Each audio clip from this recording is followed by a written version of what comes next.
Hi everyone, welcome to week 8. This week we're going to be thinking about methods in research, and we're going to be paying particular attention to video or videography as research. And then finally we're going to be thinking about interpretation within your inquiry assignments, shaping metaphors, insights, thematic threads, and doing something with the data that's emerging. So throughout this course, we've been considering the necessary dispositions and sensitivities required in our roles as teachers and researchers. So we've been troubling the notion of the objective, isolated individual in the pursuit of truth, and we've been situating our research on the borderlines of knowledge, sitting on the edge of what we already know and being sensitive to that which lies on the other side of that edge of lived experience. So we've been thinking with research as a poeticizing activity and one that requires methods beyond direct objective observation and representation. So this orientation in research requires particular ways of paying attention and representing our interpretations in artful ways. So artistic languages offer us spaces to think with a lived experience in this way, as you would have encountered in previous courses like 373, the inquiry course, and your curriculum courses. So these languages are not only verbal or written. We've been thinking with languages of photography in our work and what those languages do, how they make particular ideas visible, and we've also been attending to what certain viewpoints and angles and close-ups do. So this week we're going to be thinking more with the language of videography as a method of research.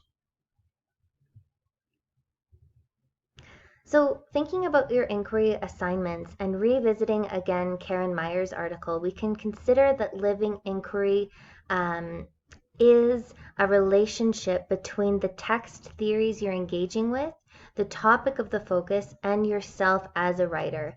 So in your inquiry assignments, you'll need to balance between the phenomenological theory, your topic, and your own writing toward an enlivened and poetic narrative of an experience that reflects these three components and how it is that they work together. So they're not separate.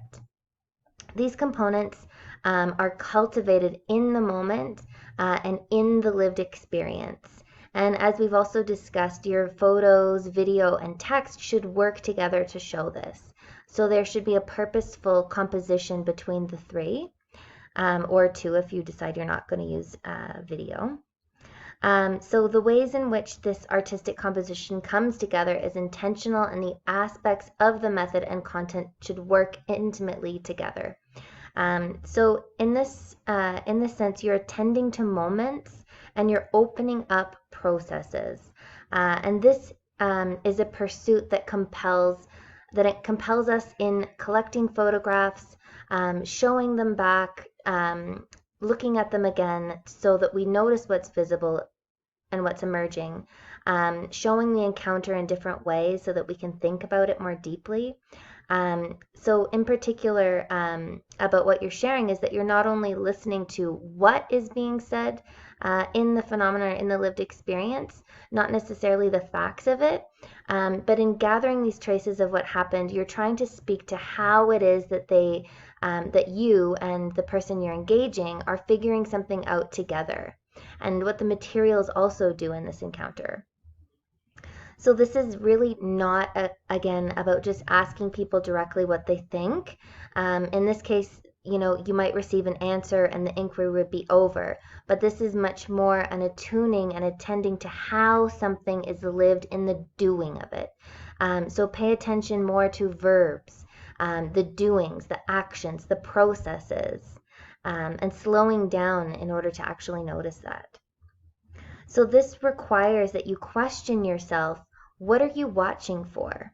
There might be a lot that's happening in the inquiry event, and much of it could be still connected to your original question, and it could be meaningful, but you have to decide what is provocative, what are the photos gesturing towards or the videos gesturing towards, what are the puzzles and struggles, and this means perhaps zooming in on small moments, not everything as a whole. It's about noticing the relations of things and how they come to matter in a dynamic space of encounters between things. So you're zooming in on some of these intersections and highlighting what you think are the important ones. And this doesn't necessarily have to be the big, grand moments. This could very well be the mundane, the modest, something small. So in arranging your inquiry, you're thinking, when you're thinking about the context, you're asking yourself, how can we live this so that something new is being proposed when you're thinking about your topic?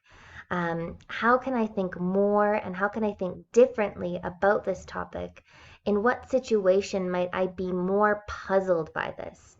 So these are some of the questions that you can ask yourself as you're thinking about, creating the conditions where your inquiry will take place.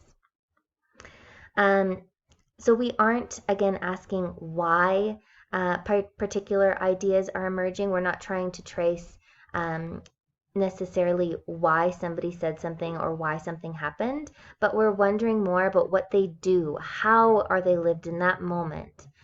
How are they figured? So you're gathering little moments, photos, video clips, if you choose to, depending on your orientation and the methods that you're deciding. And then you're bringing these traces back, collecting them, and you're giving more space to what is interesting and something that you want to think more about.